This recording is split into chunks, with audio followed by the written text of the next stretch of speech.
I arrived at my wedding venue to find the iron gates locked tight. The venue was dark and empty. My mother-in-law had canceled the contract 5 days earlier without a word to me, taking the entire $150,000 deposit with her. 240 of my guests were already on their way.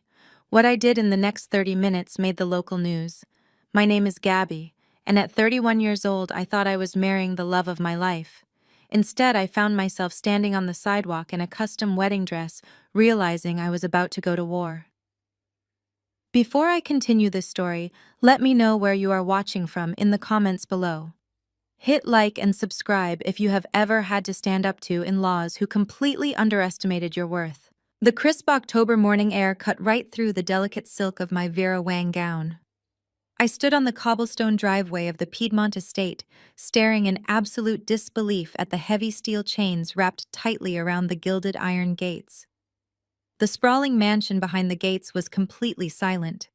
There were no florists unloading centerpieces. There were no caterers setting up the champagne tower. There was only a cold, empty courtyard. My bridal party stood frozen behind me, holding their bouquets in stunned silence. The venue manager, a woman named Sarah, stood on the other side of the gate, clutching a thick manila folder to her chest. She looked terrified to even make eye contact with me. "I am so deeply sorry, Miss Hayes," she said, her voice trembling in the quiet morning air. "The event was officially canceled last Tuesday. Your mother-in-law Vivian came in person with the finalized power of attorney paperwork. She formally terminated the contract and withdrew the entire $150,000 deposit." My heart hammered violently against my ribs, but I forced my breathing to remain steady. I refused to let a single tear ruin my makeup. I had paid for 80% of this wedding using the profits from my crisis public relations firm. I built my business from the ground up, working relentlessly to become the top crisis manager for the Atlanta elite. But against my better judgment, I had allowed Vivian to put her name on the master contract as the primary financial contact. Julian had begged me to do it. He told me his mother was old school society and simply needed to feel respected. He promised me it was just a formality to keep the peace.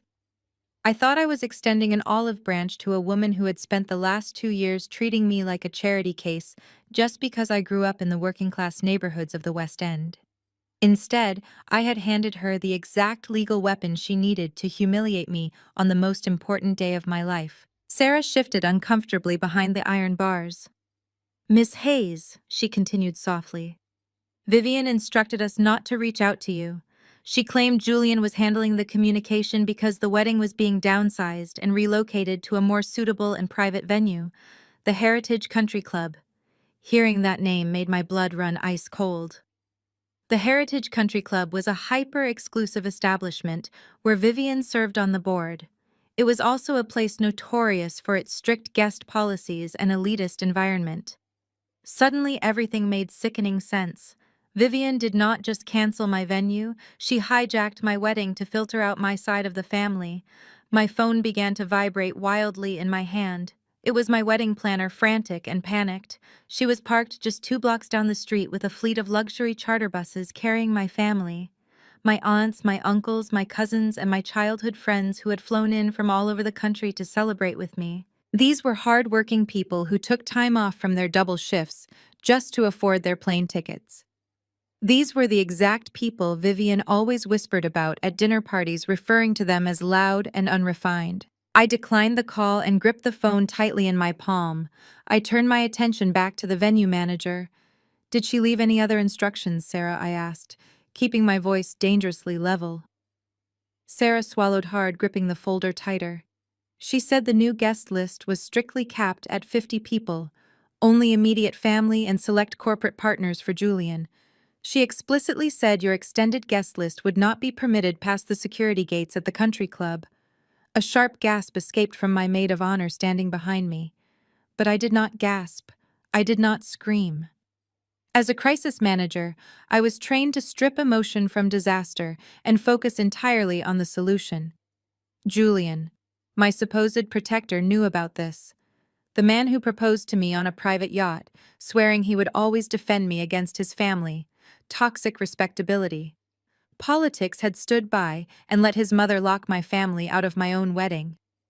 The man whose law school loans I had helped restructure. The man who I thought loved me for my ambition and my grit had chosen to cower behind his mother. This was not a miscommunication. This was a calculated and brutal strike to remind me of my place.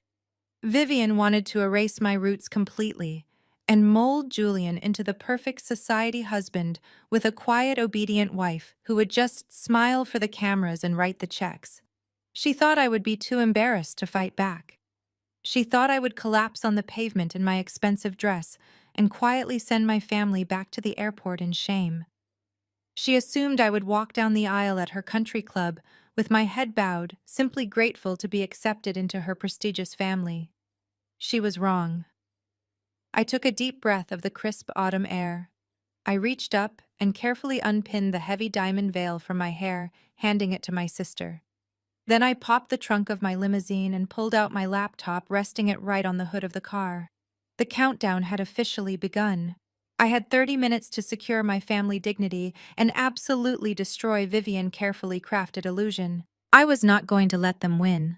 I built my life on handling the impossible and turning it into a victory. They had no idea who they crossed. I dialed Julian number first, ready to hear his pathetic excuses. The phone rang twice before he picked up, and through the speaker I could hear the faint sound of a saxophone playing a smooth jazz melody. He was indoors somewhere warm and comfortable, while I stood shivering on the concrete in my wedding dress. "Hello, babe," he answered, his voice low and cautious, like he was trying to calm a nervous animal. He did not sound like a man who just discovered his wedding venue had been canceled. He sounded like a man who had known all along and was just waiting for the inevitable explosion. I did not greet him. I looked at the heavy chains on the gate and asked him very quietly why I was standing outside a locked estate while my entire family was sitting in charter buses 2 blocks away. There was a long, heavy pause on the other end of the line. The smooth jazz continued playing mockingly in the background. "Gabby, listen to me." He started his tone, taking on that patronizing edge he always used when he was trying to explain something he thought I was too emotional to understand. "Mother and I had a long talk last week, and we realized the Piedmont estate was just too massive, too chaotic for the kind of elegant, intimate ceremony we really need right now. We need—" I repeated the words, tasting like ash in my mouth. "We as in you and me, or we as in you and Vivian?" He let out a frustrated sigh. "Do not do this, Gabby. Do not make this a fight." Mother secured the Heritage Country Club for us. It is the most exclusive venue in Atlanta. You know how hard it is to get a weekend booking there. She pulled a lot of strings to make this happen for us. It is going to be beautiful, just 50 of our closest friends and family. A private, refined evening. I stared at my reflection in the dark, tinted window of the limousine. 50 people. Our original guest list was nearly 300. I asked him directly what he expected me to do with the 240 guests who had traveled across the country to watch me get married. "What about my aunts who cooked for us every Thanksgiving?" I asked. "What about my cousins who helped you move into your apartment when you had nothing? What about the people from the West End who supported my business before anyone else gave me a chance?" Julian lowered his voice, dropping into a hushed whisper. "Gabby, be reasonable," he pleaded. "You know how your extended family gets when they are all together. They are wonderful people, but they can be a bit overwhelming. They are loud. The Heritage Country Club is a very conservative, traditional environment. My senior partners from the law firm are going to be there. The partners who are deciding on my promotion next month. Mother just felt that having hundreds of people from your neighborhood mixing with the firm executives might create the wrong image. We have to think about my future, our future. It is just for the aesthetic, babe." The aesthetic. My heritage, my family. The people who shaped me into the woman standing here today were nothing more than a liability to his corporate aesthetic. He was talking about my family as if they were an embarrassing accessory he had to hide in the closet before the important guests arrived. This man had eaten at their tables, laughed at their jokes, and let them treat him like a son. But when it came down to standing beside them in the light of day, he chose to hide behind his mother, pearl necklaces, and country club memberships. I realized in that moment that Julian did not want a partner. He wanted a prop. He wanted a black woman who was successful enough to look good on his arm, but disconnected enough from her roots to never make his wealthy white associates uncomfortable. I asked him if he had any intention of telling me this before I showed up at the gate. He stammered, claiming they wanted to surprise me with the upgrade and that Mother was supposed to handle the logistics. He was lying. He was a coward who let his mother do his dirty work because he could not look me in the eye and tell me he was ashamed of where I came from. Julian, I said, my voice dropping to a dead calm, you let your mother steal my money, cancel my venue, and lock my family out of my wedding. You thought I would just cry and take a car to your country club and say thank you. There was silence on the line. I knew him well enough to know he was nodding. He truly believed I loved him so desperately that I would swallow my pride and abandon my family just to have his ring on my finger. I am so sorry you feel blindsided, he whispered, sounding genuinely convinced that he was the victim of my stubbornness. Just tell the buses there was a logistical error. Send them to a nice restaurant in the city. I will pay for their meals. Just please get in a car and come to the Heritage. The ceremony starts in an hour, and Mother is already stressed.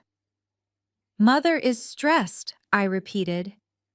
I closed my eyes and let the raw, blinding anger solidify into something sharp and precise. I did not yell. I did not cry. I simply told him I would see him very soon and hung up the phone.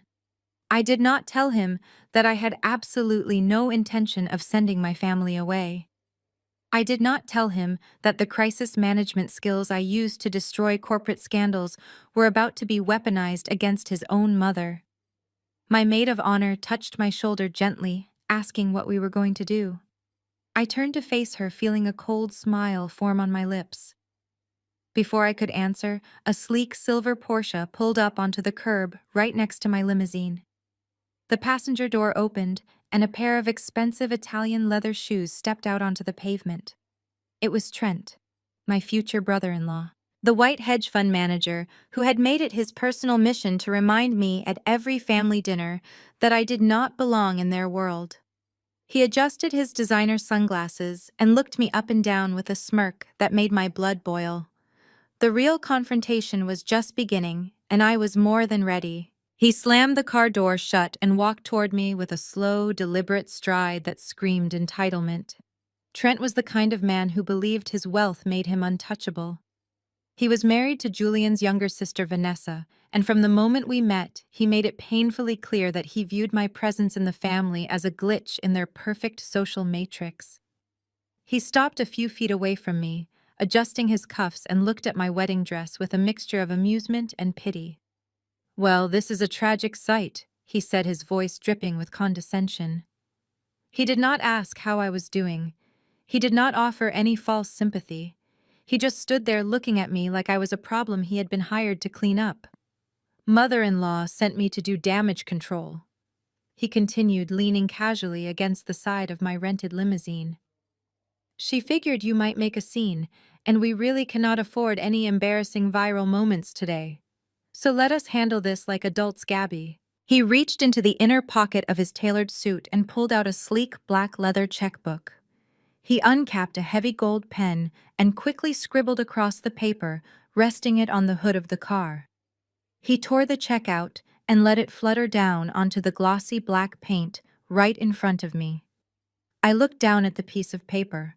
It was made out to me for $10,000. "Consider that a parting gift," he said, crossing his arms over his chest. "Take the money, Gabby. Pay off your vendors. Buy yourself a nice vacation. And most importantly, use it to send those loud relatives of yours back to the West End where they belong." He gestured vaguely down the street toward where my family was waiting in the charter buses. "You and I both know they were never going to fit in at the Heritage Country Club anyway. They would just embarrass themselves, and frankly, they would embarrass Julian.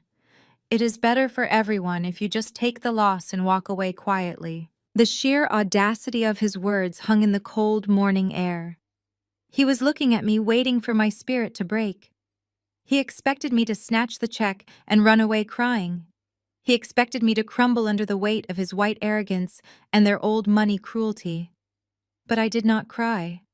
I did not even blink. Instead, my mind clicked into the icy analytical state that made me the most feared crisis manager in Atlanta. I set a mental timer for exactly 30 minutes.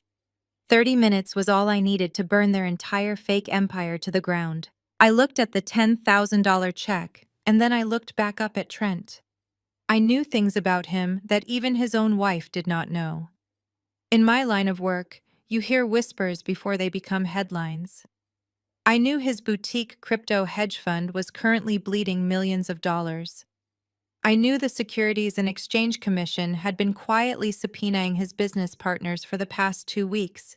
He was standing here trying to buy my dignity with $10,000 while his entire financial life was built on a crumbling foundation of fraud. But I was not going to play that card yet. I was going to let him dig his grave a little deeper first. "You think $10,000 is enough to make me disappear?" I asked, my voice eerily calm. Trent sighed, rolling his eyes like I was a child throwing a tantrum over a toy. "Look, Gabby, do not make this harder than it has to be. You played the game well. You got the ring. You almost got the name. But you never belonged with us. Vivian knows it. Vanessa knows it. Even Julian knows it. He just did not have the spine to tell you himself.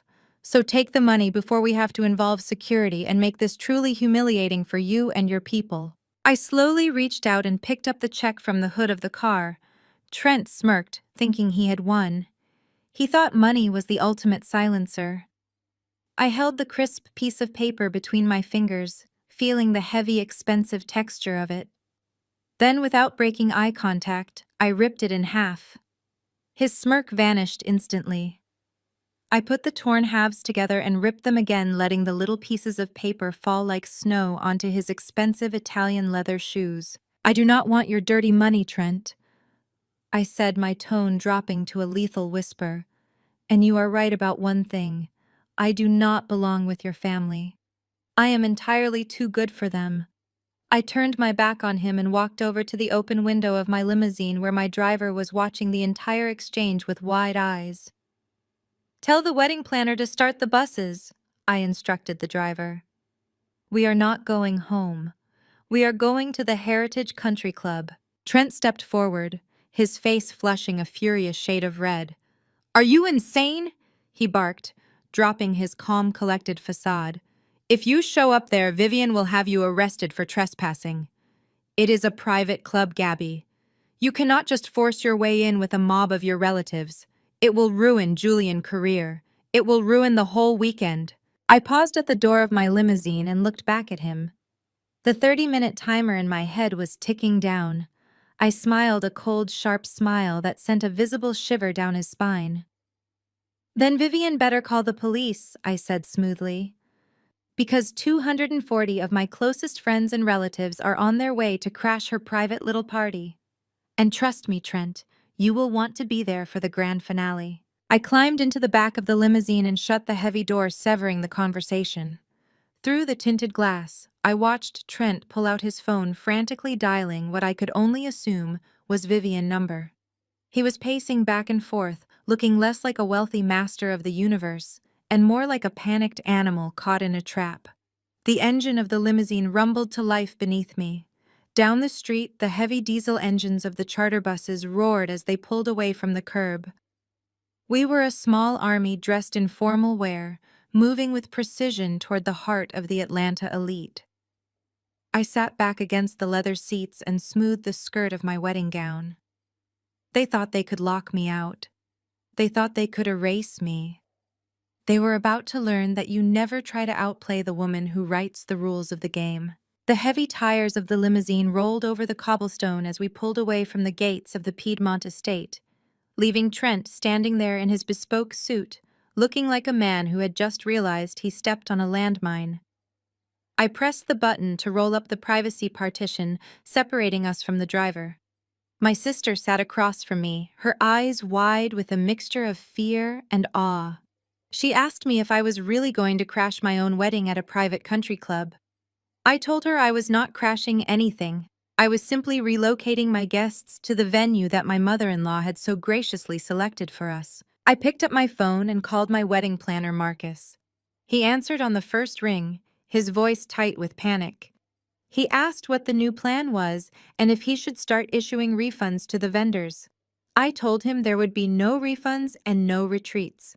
I instructed him to lead the caravan of 4 charter buses directly to the Heritage Country Club. I told him to tell the drivers not to stop at the security gate, but to pull straight through to the main roundabout. Marcus hesitated, reminding me that the Heritage had armed security and a strict guest list policy.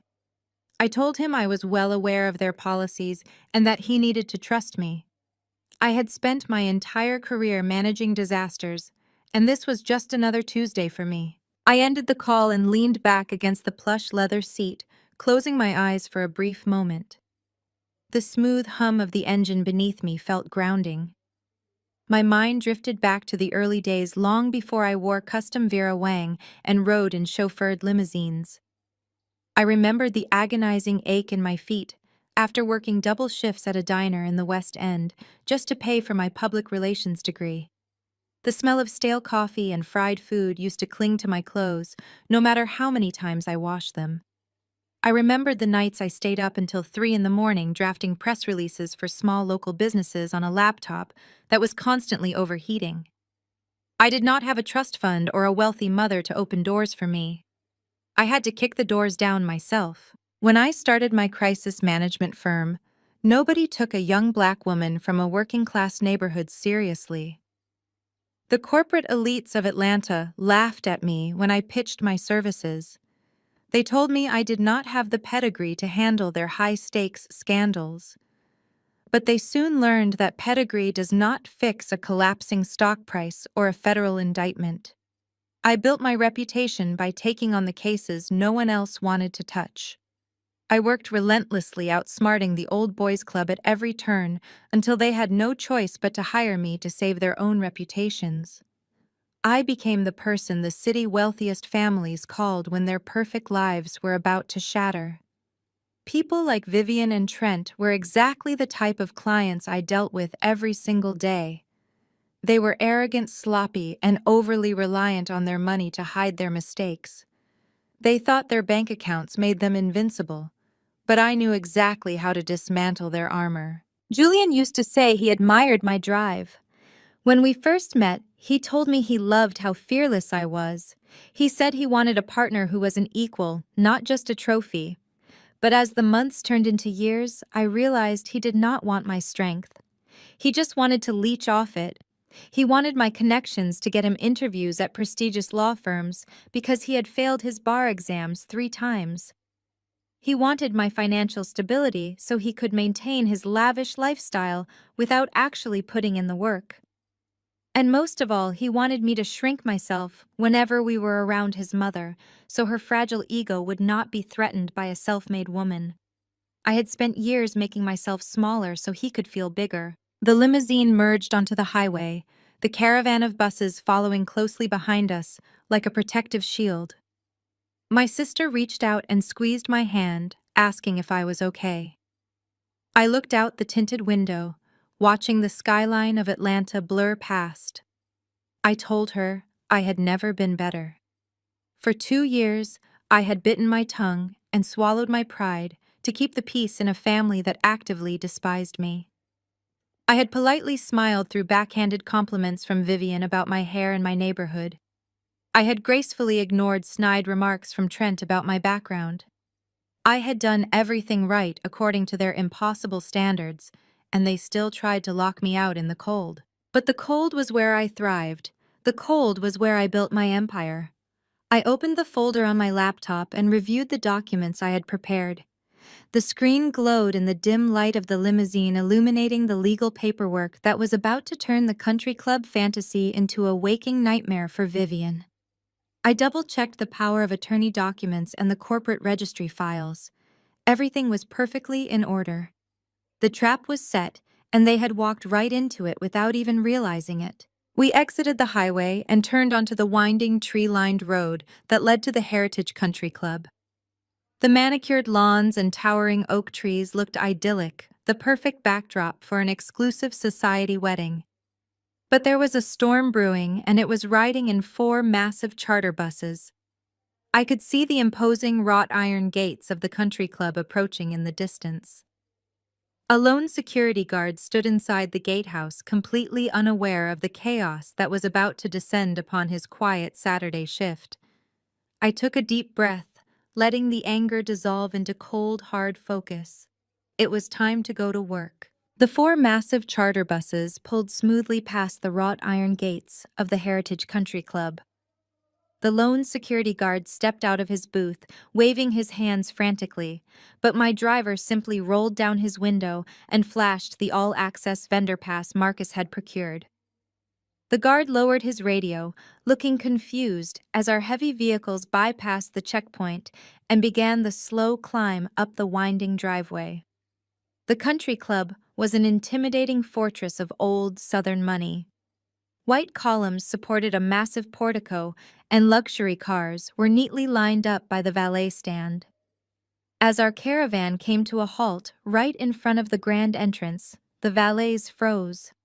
They had never seen charter buses blocking their pristine circular driveway. I stepped out of the limousine first, my silk Vera Wang gown brushing against the immaculate pavement. My sister stepped out behind me, followed by my aunts, uncles, and cousins pouring out of the buses. We were a vibrant, beautiful wave of black joy and resilience, stepping onto grounds that were historically designed to keep us out. My family was dressed to the nines in jewel tones and sharp suits, laughing and adjusting their ties, completely unaware of the hostility waiting inside. Marcus, my wedding planner, hurried to my side, asking for the signal. I simply nodded toward the heavy mahogany double doors. I walked up the wide stone steps, and the valet staff parted like the Red Sea.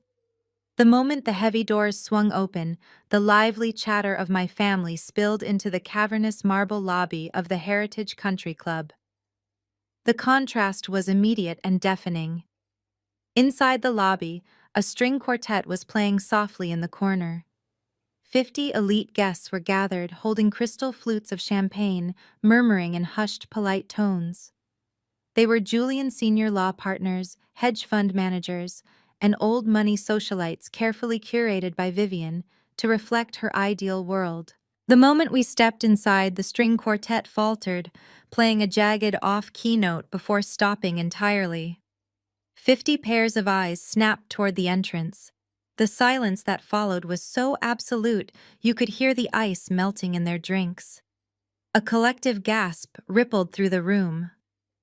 My relatives stopped their laughing, realizing they had walked into a space thick with tension. But I kept walking, my heels clicking against the marble floor, echoing loudly in the quiet room. From across the room I spotted her. Vivian was wearing a pearl-colored silk suit, her hair perfectly coiffed, her neck dripping in diamonds. The glass of champagne in her hand trembled slightly as she took in the sight of my 240 guests, filling her exclusive sanctuary.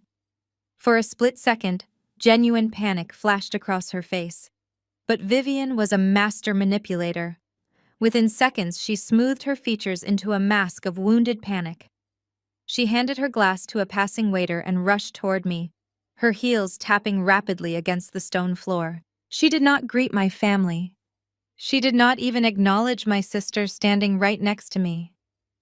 Vivian grabbed my arm, her perfectly manicured nails digging sharply into my skin, and pulled me slightly away from the crowd. She plastered a fake tight smile on her face for the benefit of the watching socialites, but her eyes were cold and furious. "Gabby? What on earth are you doing?" she hissed in a loud whisper, designed to carry just far enough to make me look unreasonable. "This is a private event. You are causing a scene and embarrassing everyone."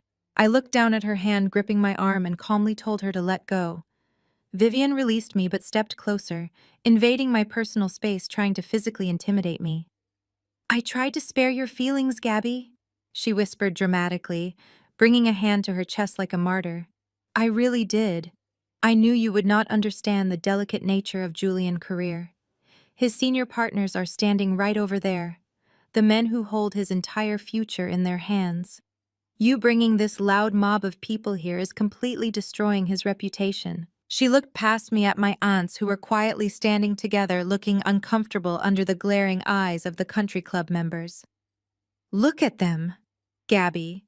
Vivian continued, her voice dripping with pity and condescension. They do not belong here. This environment is too sophisticated for them. I changed the venue to protect you from this exact embarrassment. I thought you would have the grace to accept a smaller, dignified ceremony, but instead you act like a child throwing a tantrum.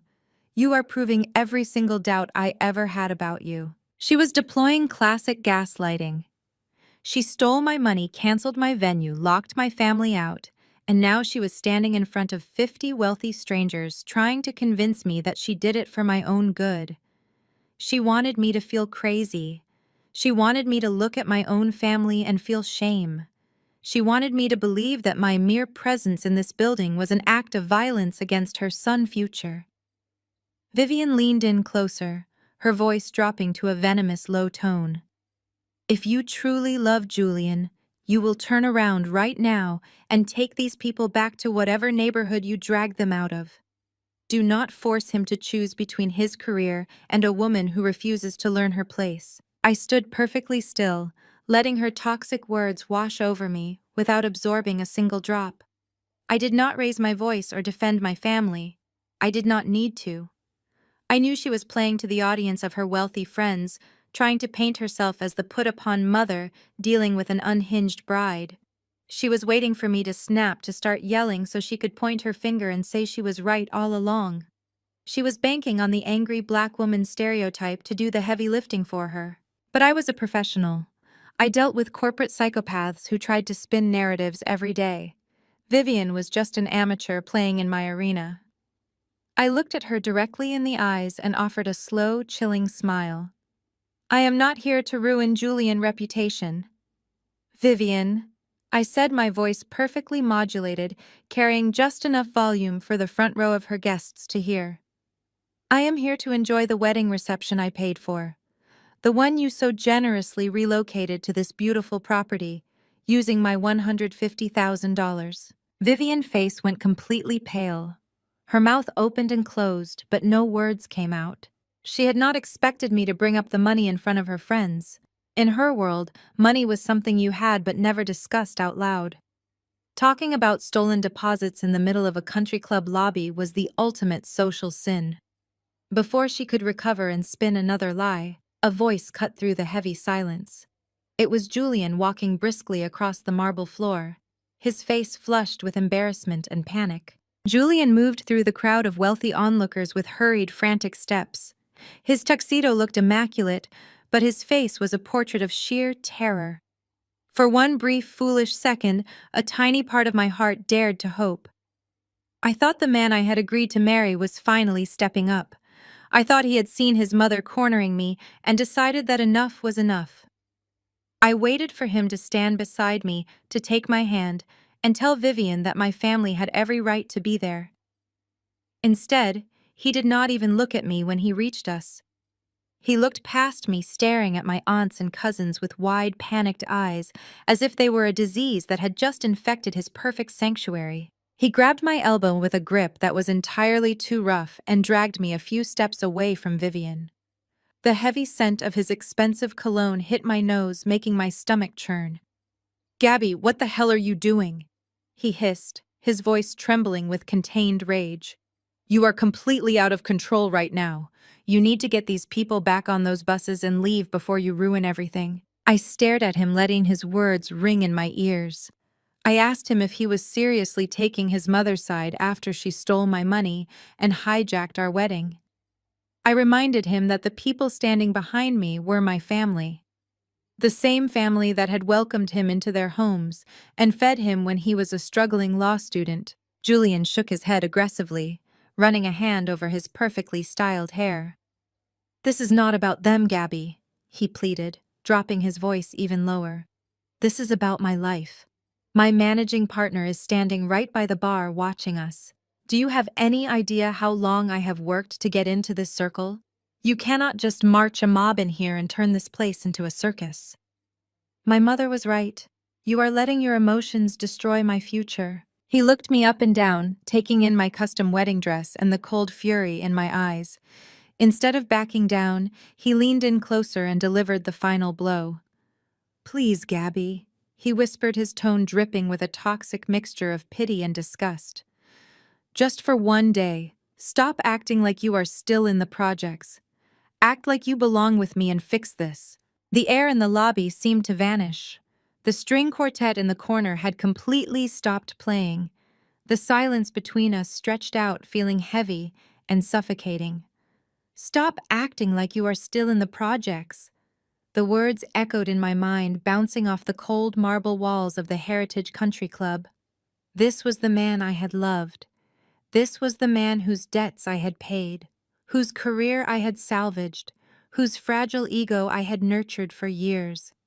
And in the end, he saw me as nothing more than a girl from the hood who needed to be disciplined and hidden away so she would not embarrass his wealthy white colleagues. The last thread of my restraint snapped. The careful, measured crisis manager I had been playing all morning evaporated, leaving behind something much more dangerous. The polite, respectable facade I had maintained for the sake of his family shattered into a million unfixable pieces. Any lingering affection I had for Julian died right there on the polished stone floor. I pulled my arm out of his grasp so violently that he stumbled backward. He looked shocked, like he could not believe I had physically rejected him. He opened his mouth to say something else, to issue another command, or offer another cowardly excuse, but I did not let him speak. You think this is about your future, Julian? I asked, my voice no longer a whisper. I let the volume rise, letting it carry across the lobby so the 50 elite guests could hear exactly what kind of man was standing in front of them. You think my family is a circus? My family paid for the suit you are wearing right now. My family supported you when you failed the bar exam for the 3rd time and came crying to my apartment because your own mother told you that you were a disappointment. The hushed murmurs of the country club members suddenly grew louder. Julian's face drained of all color, turning an ashen gray. He frantically waved his hands, shushing me, begging me to keep my voice down. Gabby, please shut up, he stammered, his eyes darting wildly toward his managing partner, who was now staring at us with raised eyebrows. But I was done being quiet. I was done shrinking myself to fit into their narrow, prejudiced world. I took a step toward him, backing him up against a massive floral arrangement. You want to talk about acting like we belong? I continued, my voice ringing with absolute clarity. Let us talk about how you belong, Julian. You belong here because I made the phone calls to get you that junior associate position. You belong here because I paid off the credit card debt you racked up trying to impress these people. You are standing in a country club pretending to be a titan of industry when you are nothing but a frightened little boy hiding behind your mother pearl necklace. Vivian let out a loud, dramatic gasp, pressing a hand to her chest. How dare you speak to my son that way? She cried out, stepping forward to defend her golden boy. You are an unhinged, hysterical woman. I did not even look at her. My eyes remained locked on Julian, watching his pristine image crumble in real time. He looked like a terrified child. He had spent his whole life relying on the protection of his name and his mother money. But right now, none of it could save him from the truth. He had pushed me too far. He had insulted my blood, my roots, and my sacrifice. He thought he could put me in my place, but he had only succeeded in reminding me exactly who I was. I was the woman who fixed messes. And right now, Julian and his entire toxic family were the biggest mess I had ever seen. And I was about to clean them up permanently. The tension in the room was so thick it felt like it could shatter the crystal chandeliers above us. My family stood tall behind me, a silent army of support, watching me take back my power. Julian opened his mouth, but no words came out. He was completely paralyzed by the exposure of his own incompetence. The golden boy had been stripped of his armor and left shivering in the cold reality of his own making. I felt a deep settling calm wash over me. The heartbreak was gone, replaced by a sharp clinical focus. The demolition had officially begun, and I was going to make sure there was nothing left but dust. The managing partner of Julian Law Firm, a tall, imposing man named Richard, slowly stepped out from the crowd of silent onlookers. His eyes darted between Julian and me, his face an unreadable mask of corporate calculation. Julian saw him approaching, and absolute panic washed over his features. He tried to step in front of me to physically block me from Richard's view, but I neatly sidestepped him. "Mr. Davis," I said, addressing the managing partner with a polite nod. "I apologize for the interruption to your Saturday afternoon." Julian let out a strangled noise, grabbing my wrist again, but Richard held up a single hand, silencing him instantly. "Let her speak!" Richard commanded, his voice carrying the weight of a man who billed $1,000 an hour. Julian dropped my wrist, stepping back as if he had been burned. I smoothed the front of my gown and looked Richard directly in the eyes. "Julian has been very concerned about his reputation today." I explained, my voice carrying effortlessly across the silent marble lobby. "He told me that having my family here, the people who helped raise me in the West End, would somehow damage his standing at your firm. He said I was acting like I belonged in the projects and that I needed to learn my place so I would not embarrass him in front of the partners." Richard frowned, glancing at Julian with a look of pure disdain. I could see the wealthy guests exchanging shocked whispers. They were accustomed to polite, passive-aggressive behavior, not this raw, unfiltered truth. But what Julian failed to mention, I continued, never breaking eye contact with Richard, is how exactly he managed to secure that junior associate position in the first place. Vivian lunged forward again, her face red with fury, screaming that I was a liar and a gold digger. But my family stepped up, forming a solid wall between her and me. My uncle crossed his arms, daring her to take another step. Vivian froze, trapped behind a wall of the very people she considered beneath her. She looked at the tailored suits and the dignified faces of my relatives and realized she could not bully them. I turned my attention back to the managing partner. "I am Gabby Hayes," I said simply.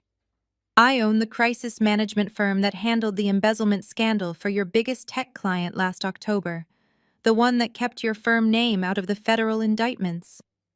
Richard's eyes widened in sudden recognition. He knew exactly who I was. The corporate world in Atlanta was small, and my firm had saved his law practice from a public relations nightmare that could have cost them millions. "Julian told you he was a top-tier candidate?" I said, my tone conversational but lethal. "He told you his academic record was spotless. What he did not tell you is that he failed the state bar exam 3 separate times." A loud collective gasp broke out among the 50 elite guests. In their world, failure was a disease.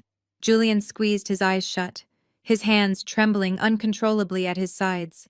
The golden boy armor was completely gone. He was exposed in front of the people he worshipped.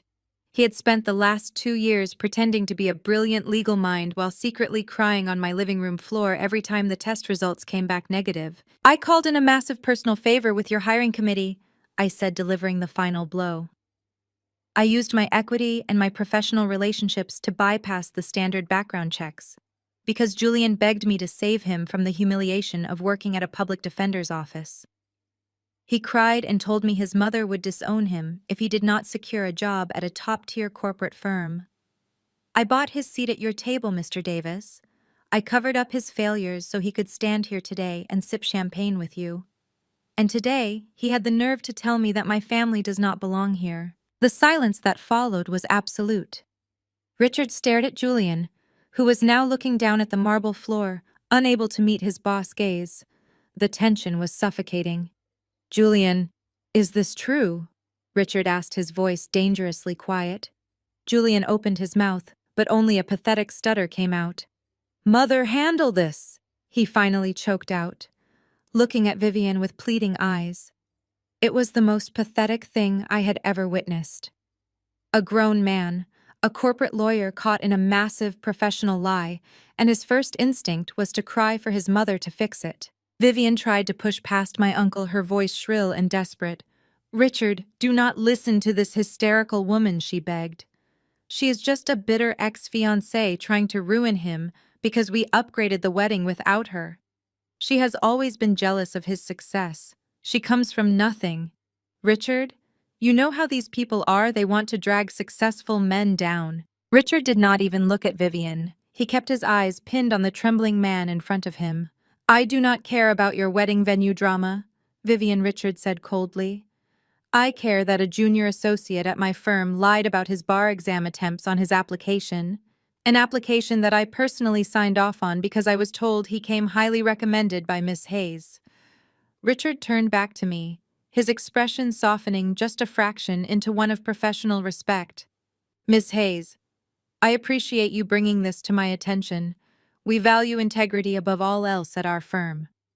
He looked back at Julian. "Do not bother coming into the office on Monday.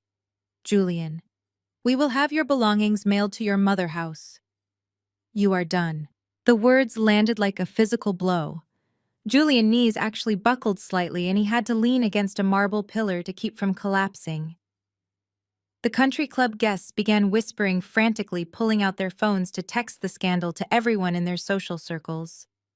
The very people Julian had abandoned me for were now actively participating in his downfall. I stood there surrounded by my loud, beautiful family, feeling absolutely nothing for the man sobbing quietly against the pillar. He had traded my loyalty for a seat at a table that just publicly kicked him out. But Vivian was not done. The loss of her son's prestigious job was a fatal blow to her social standing. But instead of accepting defeat, she doubled down on her rage. Her carefully curated society image was burning to the ground, and she needed someone to blame. Her face twisted into an ugly snarl as she looked around the lobby, realizing her perfect exclusive event was completely ruined.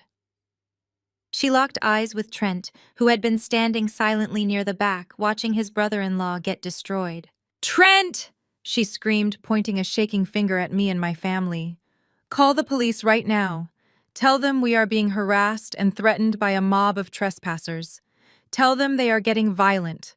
I want every single one of them dragged out of here in handcuffs.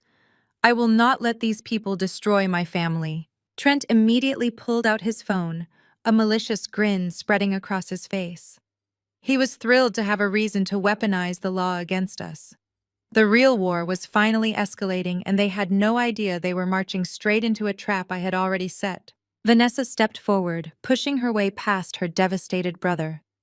She was shaking with a mix of fear and outrage, her expensive silk dress rustling as she planted herself right in front of me. She looked at my family with undisguised disgust before turning her venomous gaze back to me.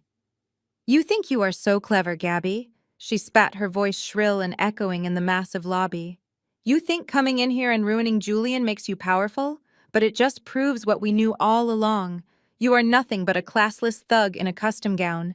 You can buy all the expensive clothes you want, and you can start a little public relations business, but you will never wash the West End off of you. You and your whole family are just trash, trying to force your way into a world where you do not belong." I let her words hang in the air. I did not flinch or look away. Vanessa had always been the quiet one, the pampered little princess who let her mother do the heavy lifting when it came to insulting me. But seeing her brother publicly destroyed had finally pushed her to drop the polite society mask. She was showing her true colors, and it was a thoroughly ugly sight. My sister shifted next to me, her hands balling into fists, but I put a gentle hand on her arm to stop her. We did not need to fight them. They were doing a spectacular job of destroying themselves. Behind Vanessa, Trent had his phone pressed to his ear. The malicious grin on his face had hardened into a look of cold, calculated cruelty. I could hear the faint voice of the emergency dispatcher on the other end of the line. "Yes, I need police at the Heritage Country Club immediately," Trent said, his voice loud enough for the entire lobby to hear. He was not whispering. He wanted us to hear him. He wanted to instill terror. We have a highly volatile situation here. He continued, his tone shifting perfectly into that of a concerned, law-abiding citizen. A large, hostile group of black trespassers has forced their way into a private event. They are refusing to leave and they are becoming aggressive. My family is terrified for our safety. The sheer audacity of his lie was breathtaking. No one in my family had raised their voice. No one had made a single threatening move. We were a group of 240 people dressed in formal wedding attire, standing quietly in a beautifully decorated room. But Trent knew exactly what he was doing. He knew the power of those specific words. Hostile, aggressive, black trespassers. He was using the oldest and most dangerous weapon in the playbook. He was weaponizing the police against a group of black people to resolve a personal grievance. He fully expected that the moment the police arrived, they would look at my family and see exactly what he described, a threat that needed to be neutralized immediately. A low murmur of unease rippled through my family. They knew the reality of the world we lived in. They knew that a 911 call like that could end in tragedy. My Uncle Charles, a retired high school principal, turned to face our crowd and raised both of his hands slowly. "Stay calm, everyone," he instructed, his voice steady and soothing. "Keep your hands visible. Do not give them any reason to escalate this. We are guests here, and we will handle this with dignity." My family followed his lead, standing tall and completely unbothered, refusing to give Trent the panicked, chaotic reaction he was desperately hoping for. Trent hung up the phone and slipped it back into his pocket, looking incredibly pleased with himself. "They are on their way," he announced, looking directly at me with a smug, satisfied expression. "You have about 5 minutes to get your people out of here, Gabby, before they start putting people in handcuffs. Trespassing is a serious offense, but causing a panic at a private club might just get you a night in a holding cell. I wonder what that will do to your pristine business reputation when your corporate clients see your mugshot on the evening news." Vivian seemed to draw strength from Trent's actions. She stood a little taller, adjusting her diamond necklace and looking at me with renewed arrogance. "You really overplayed your hand this time, Gabby," she sneered. "You should have just taken the $10,000 and gone home. Now you are going to be publicly arrested in front of all these important people. You wanted to ruin Julian, but you are the one who is going to end up in the back of a squad car." The 50 elite guests of the country club stood frozen, watching the drama unfold like a live theater performance. Some of them looked genuinely uncomfortable, shifting their weight and looking toward the exits. Richard, the managing partner who had just fired Julian, quietly stepped back, blending into the shadows of the room. He was a smart man, and he wanted absolutely no part in a racially motivated police encounter. But others, the ones who shared Vivian and Trent worldview, looked completely at ease. They sipped their champagne, waiting for the authorities to arrive and remove the people they believed did not belong in their exclusive sanctuary. Julian was still leaning against the pillar, looking completely defeated. He did not say a word to stop his brother-in-law. He did not defend the woman he was supposed to marry, or the family that had treated him with nothing but kindness. He just stared at the floor, entirely consumed by his own pathetic downfall. His silence was the loudest betrayal of all. He was perfectly willing to let his own family call armed police on the woman he supposedly loved, just to save face. I looked at Trent, his face flushed with the thrill of his own perceived power. He thought he had won. He thought he had played the ultimate trump card. In his mind, the arrival of the police was the end of the game. But in my mind, it was just the beginning of the final act. I had anticipated this exact move. As a crisis manager, I always planned 3 steps ahead of my opponents. I knew that people like Trent and Vivian would always rely on authority figures to protect their privilege when they felt threatened. I did not say a single word in response to their threats. I did not try to explain myself or plead with them to call off the police. I just stood there, perfectly calm, radiating a quiet, absolute certainty. My silence seemed to unnerve Vanessa, who crossed her arms tightly over her chest, looking back and forth between me and the heavy mahogany doors. The minutes ticked by, feeling like hours in the suffocating tension of the marble lobby. The distant wail of police sirens began to echo through the hills, approaching the country club with terrifying speed. The racial and class tension in the room had hit a complete boiling point. Everyone was holding their breath, waiting for the inevitable clash. But what they did not know was that the police were not coming to arrest me. They were coming to unknowingly trigger the trap door I had built right under Vivian's carefully constructed world. The heavy wooden doors of the dining room creaked open slightly as a few more staff members peeked out, drawn by the escalating chaos in the lobby. That was when Elijah finally decided to make his presence known. Julian father had been lingering in the background, observing the destruction of his son's career with a cold, detached expression. Elijah was a man who rarely raised his voice because he believed his money did all the talking for him. He owned a string of lucrative commercial real estate firm branches across the state and carried himself with the heavy, arrogant posture of a man who had never been told no in his entire life. He slowly walked toward me, his expensive loafers making absolutely no sound on the polished marble floor.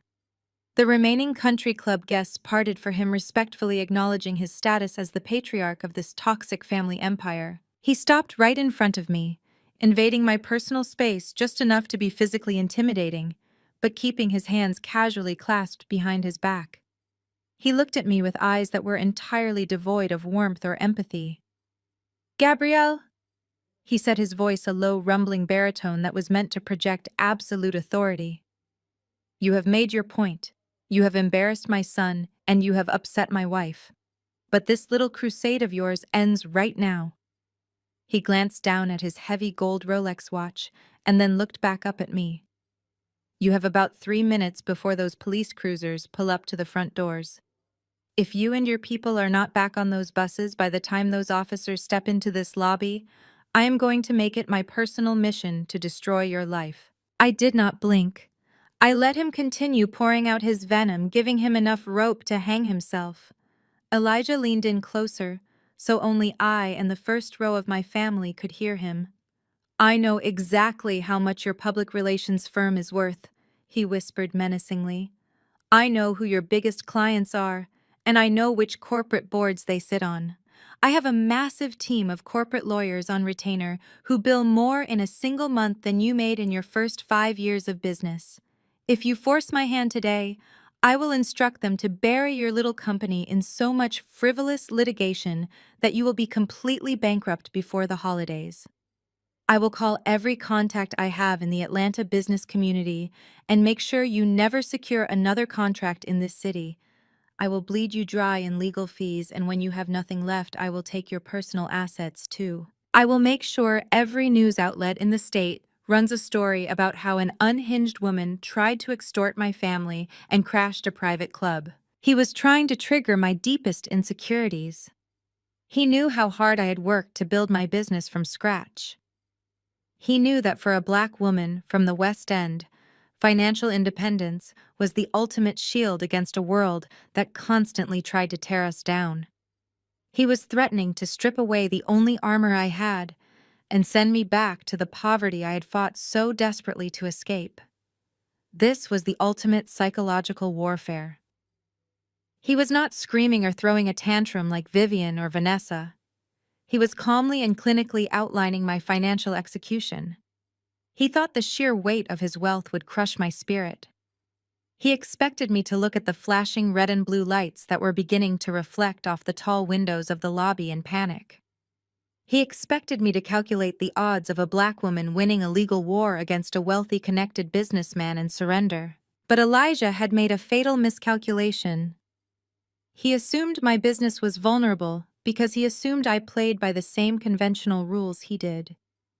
He did not realize that a crisis manager thrives in the exact high-pressure environment he was trying to use to terrify me. I looked at the man who was supposed to become my father-in-law and felt nothing but profound pity. He was a dinosaur trying to use outdated intimidation tactics on an asteroid. "Elijah," I said, my voice dropping to a smooth conversational volume that somehow cut through the rising tension in the room. "Your lawyers are certainly expensive, but they are also lazy. If they had actually done their due diligence on my firm instead of just glancing at my tax brackets, they would have warned you not to have this conversation with me. Elijah's jaw clenched slightly. He was not used to being dismissed by anyone, let alone a woman he considered entirely beneath his social class. "Do not test me, little girl," he sneered, dropping the polite facade entirely. "The sirens are getting louder. You are out of time. Walk away before you lose everything." I turned away from him, deliberately showing him my back, in a supreme display of disrespect. I looked at my family. My 240 guests were watching me closely, waiting for my cue.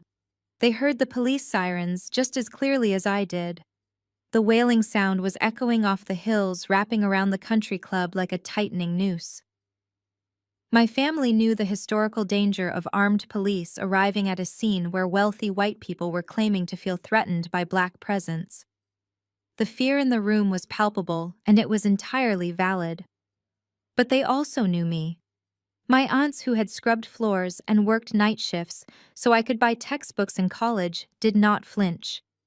My cousins, who knew exactly what it meant to be racially profiled, held their heads high. I caught the eye of my Uncle Charles and then looked at my sister.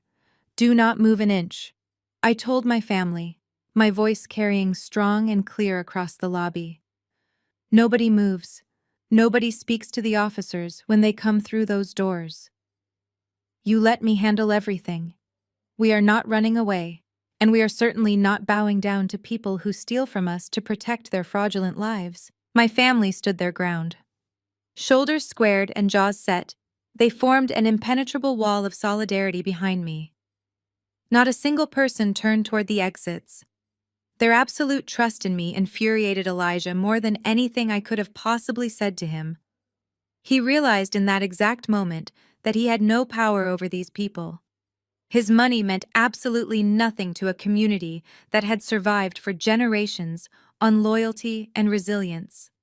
He could not buy our submission, and he could not threaten us into making ourselves invisible. Outside, the deafening wail of the sirens abruptly cut off.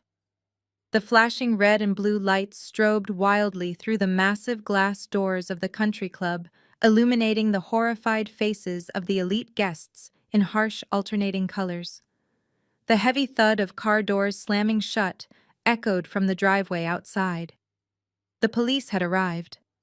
Vivian let out a triumphant gasp, clutching Trent's arm in eager anticipation. Julian finally looked up from the floor, his eyes wide with a mixture of terror and relief. Elijah stepped back, crossing his arms and waiting for my imminent arrest. The heavy mahogany double doors began to swing open, and the psychological warfare was about to become very physical. But my pulse was perfectly steady. The trap was primed, and the arrogant hunters were about to step right onto the trigger I had been patiently waiting to pull. The heavy mahogany doors were thrust open with such force that they hit the marble walls with a loud crack. 5 police officers stepped into the lobby, their hands resting cautiously on their duty belts. They were led by the local sheriff, a tall, broad-shouldered man with graying hair and a stern expression. His eyes swept the room, expecting to find a violent riot or a mob of dangerous criminals based on the frantic emergency call his dispatcher had received.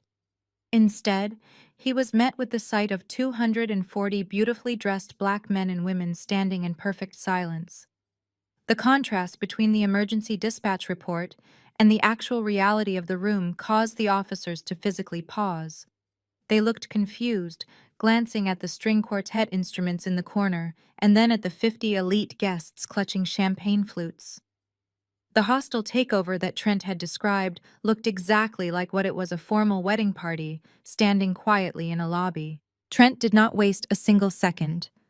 The moment he saw the badges, he snapped into action, stepping forward with his hands raised in a placating gesture. He completely dropped his arrogant sneer and adopted the frantic, worried tone of a man desperate to protect his family. "Officer, thank God you are here," Trent said, rushing toward the sheriff. He pointed a shaking finger directly at me. "That woman right there and her people have forced their way into our private event. We asked them nicely to leave multiple times, but they refused. They are trespassing, and they have been aggressively threatening my family and our guests.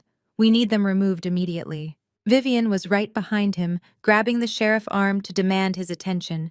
She let out a dramatic sob, pressing her hand to her chest.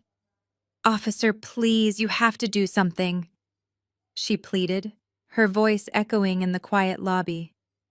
"This is an exclusive country club, and we paid for a private, safe environment. She brought this mob here to terrorize my son and ruin his career.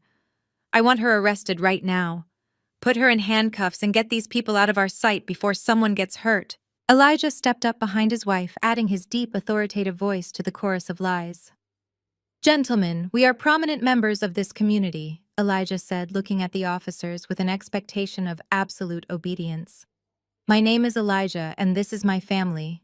We are the victims of a coordinated harassment campaign by this disgruntled woman. I expect you to clear this lobby immediately and process her for criminal trespassing." The sheriff looked from Trent to Vivian and then to Elijah. He listened to their demands, taking in the expensive suits and the diamond necklaces. Then he looked past them, locking eyes with me. I was still standing calmly at the front of my family, holding my bridal bouquet. I did not look panicked. I did not try to shout over them to defend myself. My Uncle Charles and my sister stood right beside me, radiating the same quiet dignity. We knew that any sudden movement or raised voice could be misinterpreted. The generational trauma of these encounters was real, but my family refused to let these people turn our existence into a weapon. We were letting the wealthy white country club members do all the screaming and the unhinged pointing. Trent noticed that the officers were not immediately reaching for their handcuffs. His performance started to crack, revealing the entitled rage underneath. "What are you waiting for?" Trent snapped, stepping closer to the sheriff. "I am a hedge fund manager and a premium member of this club. I pay the taxes that fund your salary. I called you to report a crime in progress. Arrest her right now, or I will make sure your supervisor hears about your gross incompetence. She is a dangerous woman from a bad neighborhood, and she is trying to extort us." The country club guests watched with bated breath. They were completely accustomed to the police acting as their personal security force. In their world, a phone call from a wealthy white man was supposed to result in immediate physical action against anyone they deemed undesirable. They expected the officers to march across the marble floor, grab me by the arms, and drag me out of the building in my wedding dress. Vanessa was already smirking, pulling out her phone to record the moment I was humiliated and taken away. She wanted to post it online to prove that I was nothing more than a classless thug. Julian was leaning against the pillar, watching me with a pathetic mix of relief and lingering cowardice, hoping the police would finally rid him of the mess he could not handle himself. The sheriff held up a hand, signaling his deputies to hold their positions near the entrance. He did not look intimidated by Trent threats or Elijah name-dropping. He took a slow, deliberate step away from Vivian, gently dislodging her hand from his uniform. "Calm down, all of you," the sheriff said, his voice booming with authority. "I will assess the situation and determine who needs to be removed. But right now, I need everyone to step back and lower their voices." Trent's face turned a furious shade of red.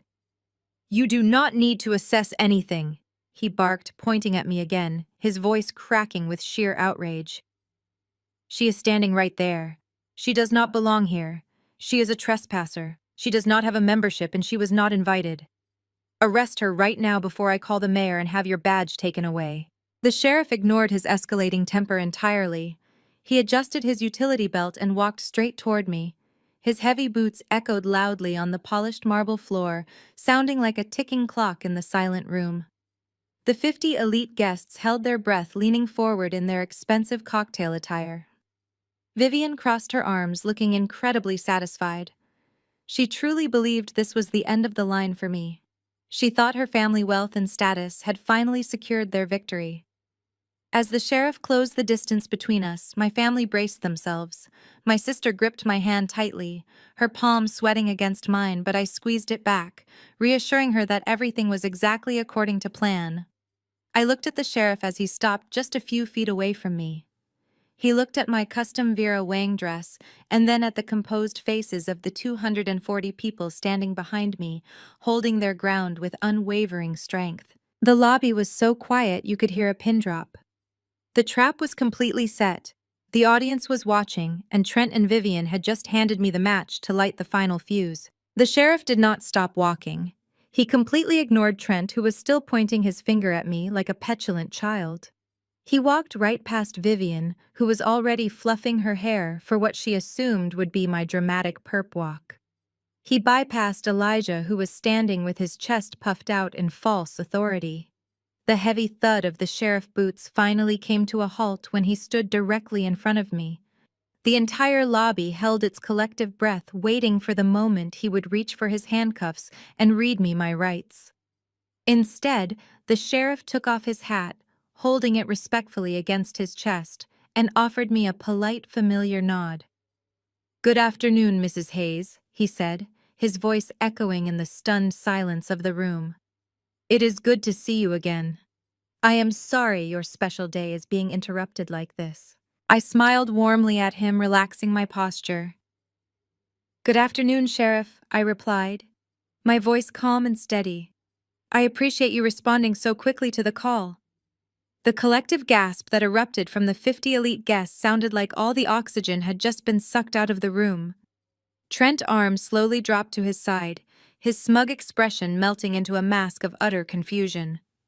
Vivian took a stumbling step backward, gripping the edge of a marble table to steady herself. Elijah's jaw physically dropped. They could not process what they were seeing. In their world, law enforcement was a tool used exclusively by their class to punish people who looked like me. The idea that the local sheriff not only knew me but was treating me with deep professional respect completely short-circuited their prejudiced minds. Trent was the first to find his voice. "What the hell is going on here?" Trent demanded, taking a step toward the sheriff. "Why are you talking to her like that? I am the one who called you. She is trespassing on private property. Arrest her."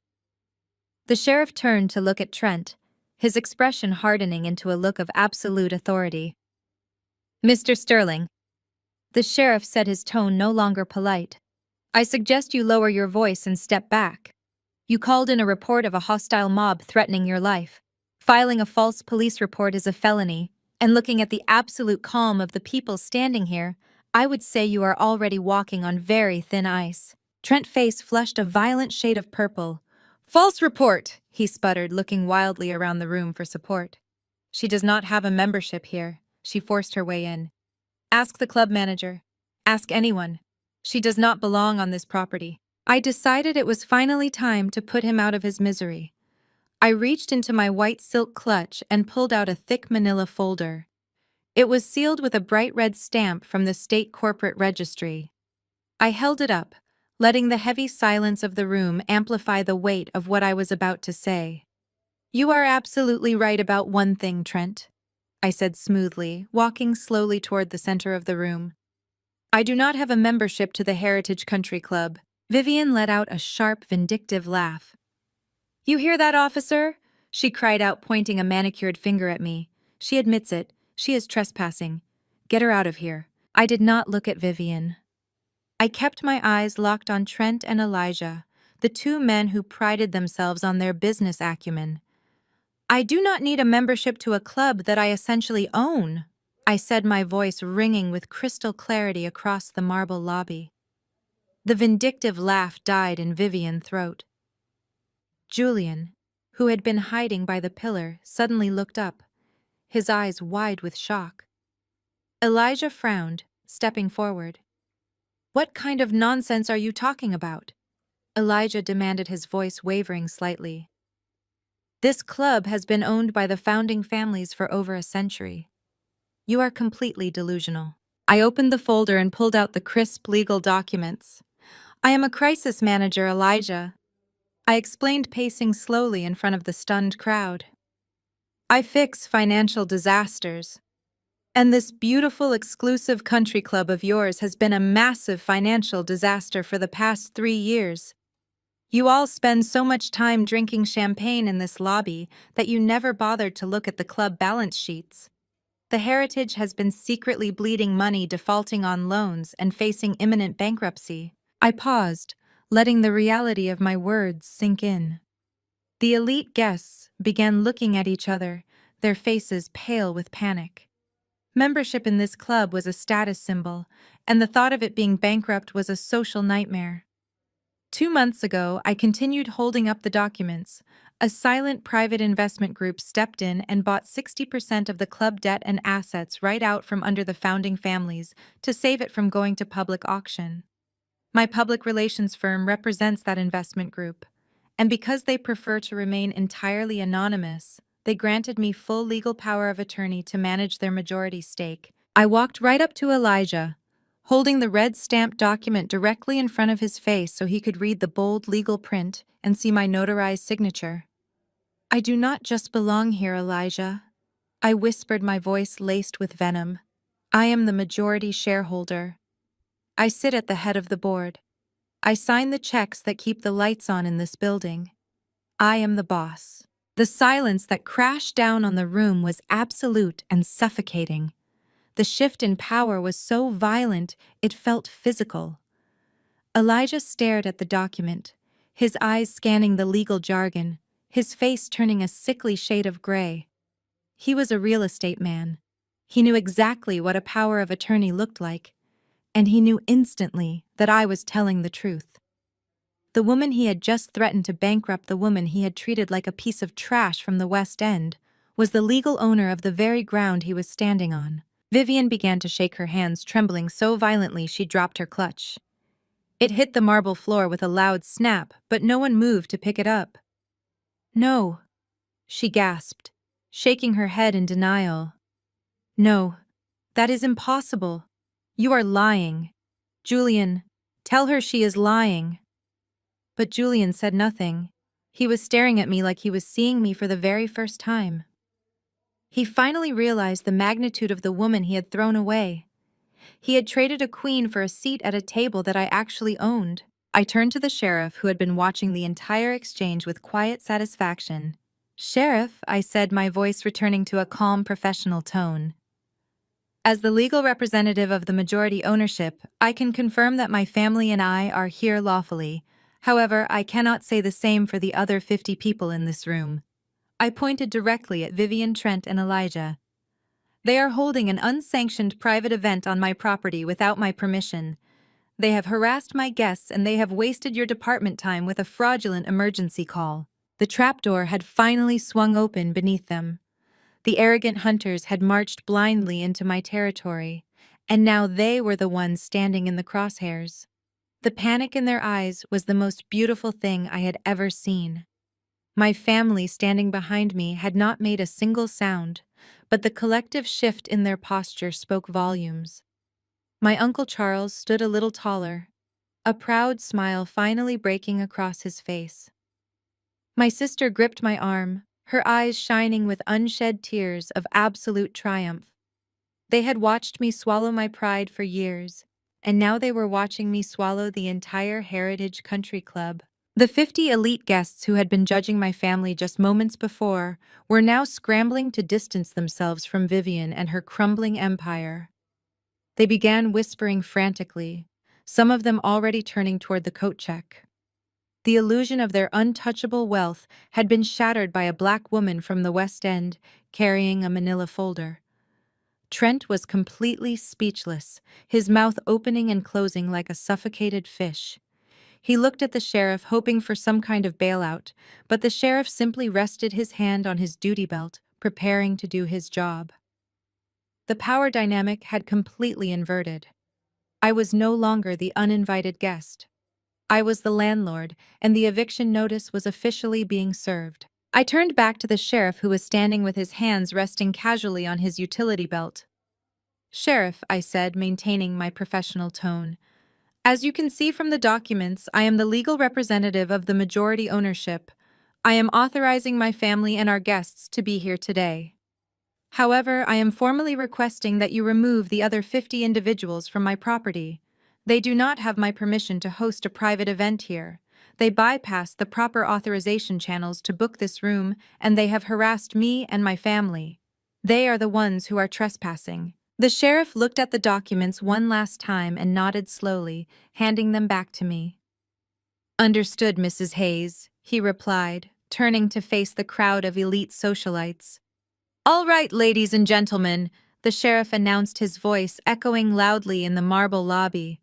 "The legal owner of this property has asked you to leave. The event you are attending is unsanctioned. I am going to need everyone who is not with Mrs. Hayes' party to collect their belongings and exit the building immediately. If you refuse to leave, you will be subject to arrest for criminal trespassing." The resulting chaos was instantaneous and absolute. The 50 wealthy guests who had spent the last hour whispering about my family and looking down their noses at us suddenly erupted into a panicked frenzy. In their pristine, perfectly manicured lives, the threat of police action was the ultimate social poison. Nobody wanted to be photographed by the staff or gossiped about at the next country club luncheon. Men in expensive tailored suits began shoving past each other to get to the coat check. Women in designer dresses hitched up their skirts and power-walked toward the heavy mahogany doors, abandoning their half-empty crystal champagne flutes on whatever flat surface they could find. Their loyalty to Vivian dissolved the exact second it threatened their own reputations. Vivian stood frozen in the middle of the room, watching her carefully constructed world evaporate. Her high society friends were fleeing from her like she had a contagious disease. "Margaret, wait," Vivian pleaded, reaching out to grab the arm of a woman wearing a heavy pearl necklace. "You do not have to leave. This is just a misunderstanding. I will call the board of directors. I will have her removed." But Margaret yanked her arm out of Vivian's grasp with a look of sheer terror. "Do not touch me, Vivian," the woman hissed, glancing nervously at the sheriff. "You lied to us. You dragged us into a legal mess. I am not getting arrested because you wanted to play games with your daughter-in-law." The woman hurried away, leaving Vivian standing completely alone in a sea of my supporters. Trent was pacing frantically near the bar, running his hands through his perfectly styled hair. He looked like a trapped animal. He kept pulling out his phone, typing furiously, and then putting it away again. There was no one he could call to fix this. His money and his status were completely useless against the ironclad legal authority I held in my hand. Elijah had retreated to a corner, leaning heavily against the wall with his hand covering his face. The powerful real estate mogul had been reduced to a humiliated old man hiding from the consequences of his own arrogance. He had promised to bankrupt me, but now he was the one being publicly evicted from the crown jewel of Atlanta high society. Julian, however, was completely broken. He slowly pushed himself away from the marble pillar and took a tentative step toward me. "Gabby, please," he begged, his voice cracking pathetically. "You cannot do this.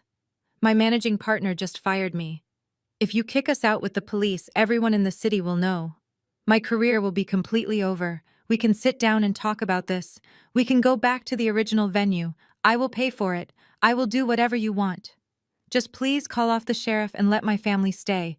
Do not embarrass us like this." I looked at the man I had almost married. He was sweating, his tuxedo jacket rumpled, his eyes wide and desperate. He was not apologizing for his mother stealing my money. He was not apologizing for telling me to stop acting like I was from the projects. He was only apologizing because he had lost his power, and he was terrified of the consequences. "I am not embarrassing you, Julian," I replied softly, my voice carrying just enough for him and his mother to hear. "You embarrassed yourselves. You chose to treat me and my family like we were beneath you. You chose to let your mother hijack our wedding because you were too much of a coward to stand up to her. I am just holding up a mirror so everyone can see exactly who you are." Vanessa rushed over and grabbed Julian's arm, trying to pull him away. "Do not beg her," Vanessa cried, her face streaked with ruined makeup. "She is a monster. She planned this all along to ruin us. Let us just go. We do not need to be in this trashy place anyway." The sheriff and his deputies began moving through the room, taking steps toward the family. "It is time to go, folks," the sheriff said firmly, gesturing toward the exit. "Do not make me ask you again. I will start putting people in handcuffs if I have to." The threat of actual physical arrest finally pierced through their lingering entitlement. Elijah pushed off the wall and walked toward the door without looking back, his head bowed in complete defeat. Trent followed behind him, practically sprinting to get away from the police. Vanessa dragged Julian by the arm, pulling him toward the exit, while he looked back at me with a pathetic expression of deep regret. The lobby was rapidly emptying out, leaving behind a trail of abandoned champagne flutes and discarded dignity. Elijah had already disappeared through the heavy mahogany doors, and Vanessa was aggressively pulling a sobbing Julian out into the cold afternoon air. But Vivian did not move. She stood planted in the center of the marble floor, her expensive silk suit now wrinkled, her perfectly styled hair beginning to fall out of its pins. She was hyperventilating, her chest heaving as she looked around at the empty space where her high society empire used to be.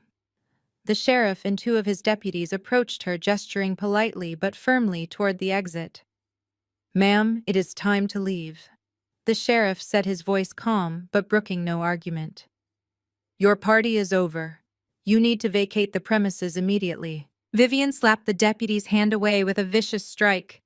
"Do not touch me!" she shrieked, her voice echoing violently off the high ceilings. She had completely lost her mind. The polished, composed matriarch of the family had been replaced by a cornered, desperate animal. She turned her wild eyes toward me, her face twisted into a mask of pure, unadulterated hatred. "You think you have won?" she screamed, taking a staggering step in my direction. "You think you can just march in here with a piece of paper and throw me out of my own event? I belong here. I am a founding member of this community. You are nothing. You are just a girl from the West End who got lucky." My Uncle Charles stepped forward to shield me, but I put a hand on his shoulder and gently moved past him. I wanted to look Vivian in the eyes as she completely self-destructed. "You are right, Vivian," I said, my voice dangerously soft. "I am a girl from the West End. But the difference between you and me is that I built my life with my own two hands. You built yours on lies and stolen money, and right now your lies have run out. The sheriff is losing his patience. Leave before he puts you in handcuffs." The threat of handcuffs should have sobered her up, but Vivian was too far gone. Her ego could not process the humiliation of being evicted by the very woman she had tried to erase. She stomped her foot on the marble floor like a petulant toddler. "I am not leaving," she roared, her voice cracking with hysteria. "I paid for this room. I paid for the catering. I paid for the string quartet. You cannot kick me out when I bought this space fair and square. I paid $100,000 to secure this club today. $100,000 of your canceled wedding deposit went straight into the Heritage Club bank account. I bought this venue with your money, Gabby, so legally, it is my event." The words hung in the air, suspended in the sudden absolute silence of the lobby. My family stared at her in shock. The remaining club staff froze in their tracks. Even the sheriff stopped reaching for his radio, his eyes widening as he processed what she had just screamed at the top of her lungs. Vivian, in her blind, desperate attempt to assert her dominance, had just publicly confessed to stealing my money. She had admitted to taking the $150,000 deposit from the Piedmont estate and using a massive chunk of it to fund her own private society party. She thought the money gave her ownership, but she had just handed law enforcement a verbal confession of grand theft and wire fraud. I looked at the sheriff, raising one eyebrow. "Did you catch that, Sheriff?" I asked, keeping my voice perfectly level. The sheriff nodded slowly, his expression hardening into a look of absolute professional disgust. "Loud and clear, Mrs. Hayes," he replied, unclipping the handcuffs from his heavy utility belt. Vivian suddenly realized what she had just done. The frantic adrenaline drained from her face, leaving behind a sickening pale white. She looked at her hands and then looked at the sheriff, who was now advancing on her with purposeful strides. "Wait," she stammered, taking a step backward. "No, that is not what I meant. I transferred the funds on behalf of Julian. It was a family transaction. It is not a crime. You cannot arrest me." But before the sheriff could grab her wrist, a new sound pierced through the heavy oak doors. It was not the wail of police sirens this time. It was the heavy grinding screech of large vehicles coming to a sudden halt on the cobblestone driveway outside. The thick glass panes of the front entrance were suddenly illuminated by a blinding wash of bright white halogen lights. The strobing police lights had been replaced by the unmistakable glare of professional television floodlights. Through the glass doors, the remaining people in the lobby could see four massive news vans pulling right up to the front steps, blocking the exits. The sides of the vans were emblazoned with the bold logos of CBS Fox, ABC, and the biggest local news affiliate in Atlanta. Doors flew open, and camera operators began sprinting up the stone steps, balancing heavy broadcasting equipment on their shoulders.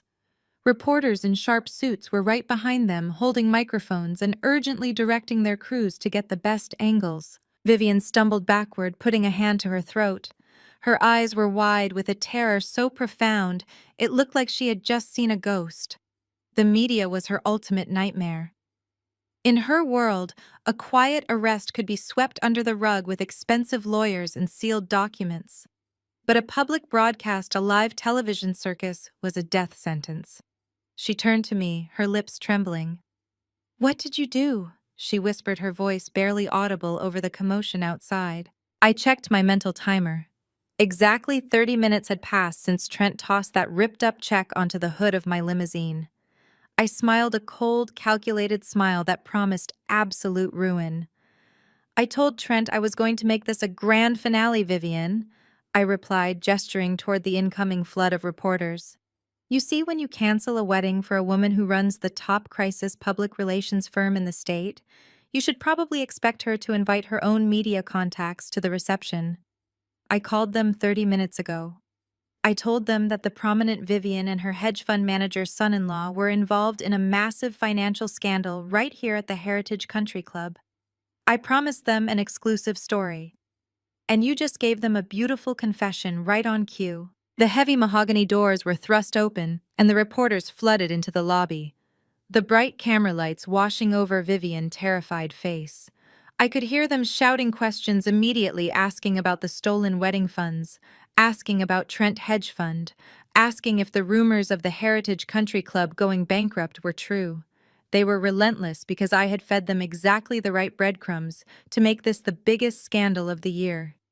My family stood behind me, watching in awe as the woman who had tormented me for years was completely swallowed alive by the media machine she had always tried to control. My Uncle Charles let out a low whistle of pure respect. My sister squeezed my hand, a massive grin on her face. The sheriff just stood there holding his handcuffs, shaking his head in sheer disbelief at the masterpiece of destruction I had orchestrated. Vivian tried to cover her face with her designer clutch, but the cameras captured every single tear, every single panicked sob.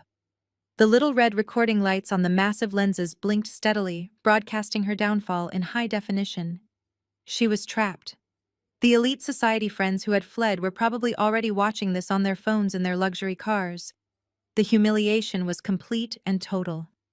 The trap had not just closed around her, it had broadcast her demise to the entire world, and the real show was finally going live. The reporters flooded the lobby with a chaotic energy that completely shattered whatever remained of the country club pristine atmosphere.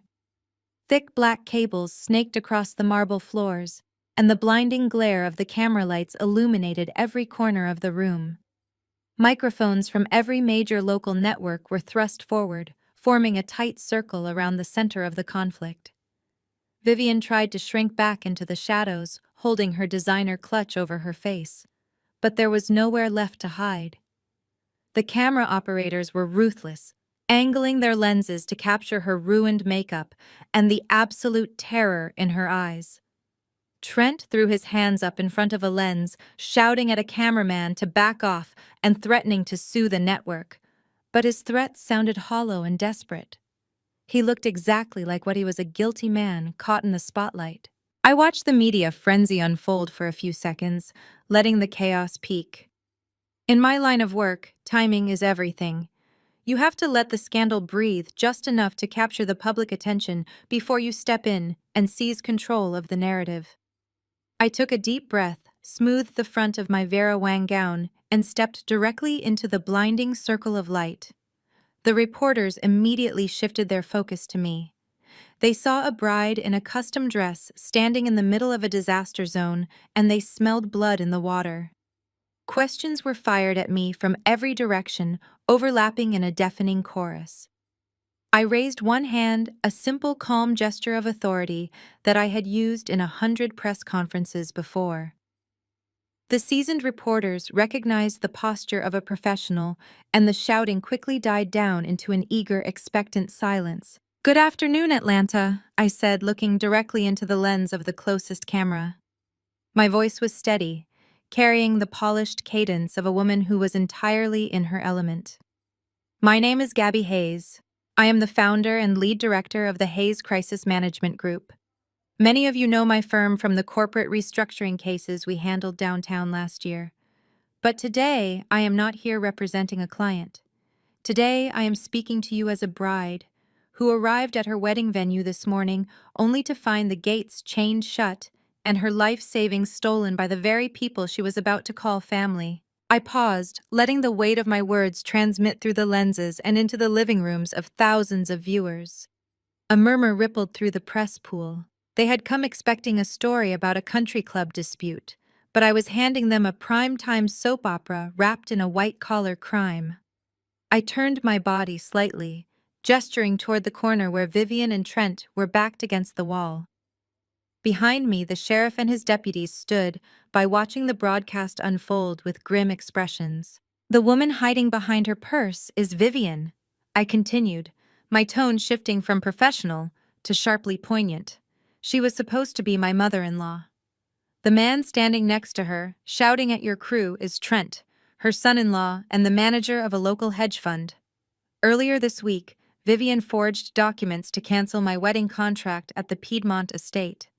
She withdrew my $150,000 deposit without my knowledge or consent. And as you all just heard her confess in front of law enforcement, she used that stolen money to fund this private, unsanctioned party right here at the Heritage Country Club." Camera flashes went off like rapid gunfire, illuminating Vivian's face as she let out a muffled sob. A reporter from the local CBS affiliate thrust a microphone forward, asking why a wealthy family would steal from their own daughter-in-law. I smiled a sad, knowing smile that conveyed perfectly calibrated emotional restraint. "They did it because I did not fit their aesthetic," I answered, looking straight into the camera again. "I grew up in the working-class neighborhoods of the West End. I built my business from the ground up with the support of my beautiful, loud, hard-working Black family who are standing right behind me. But to Vivian and Trent, my family was an embarrassment. They decided that my relatives were not refined enough to mingle with their corporate friends. So they stole my money, locked my family out, and relocated the wedding here, intending to have a private ceremony with only their elite social circle."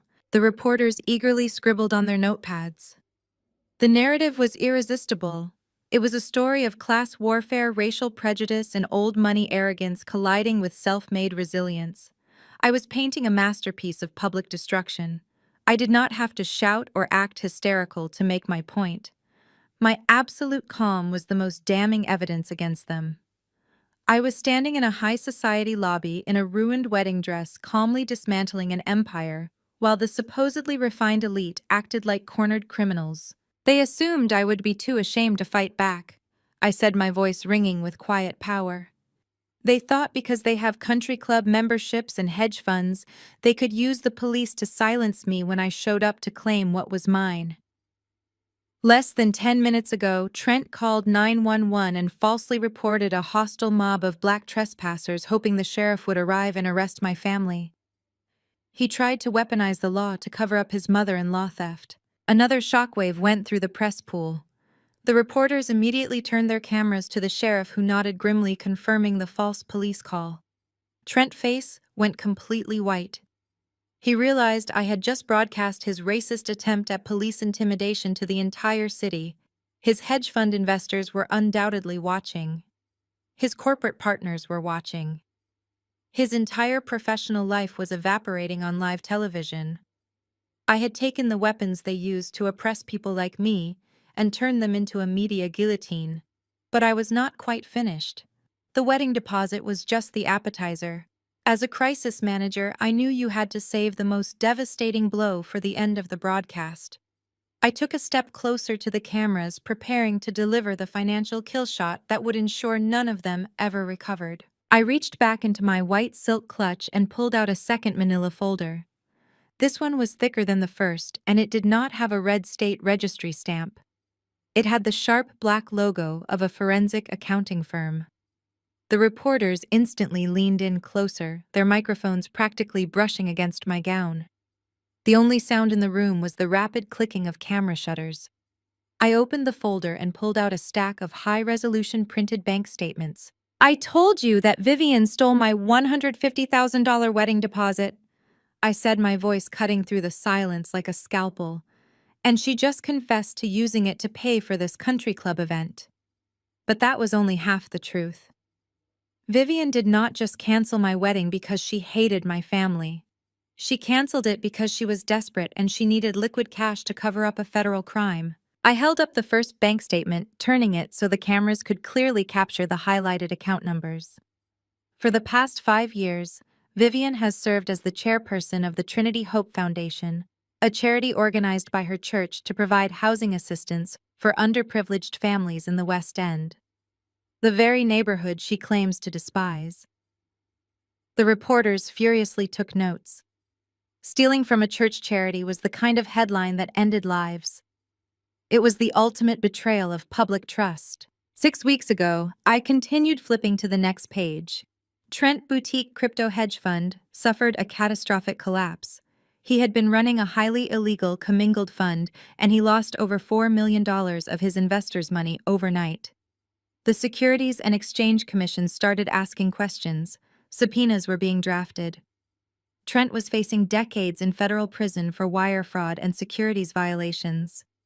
He went to his mother-in-law for a bailout, but Vivian did not have $4 million in liquid assets.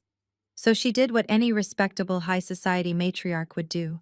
She stole it from the poor. A loud collective gasp echoed from the press pool. Behind the cameras, my family stood in stunned silence.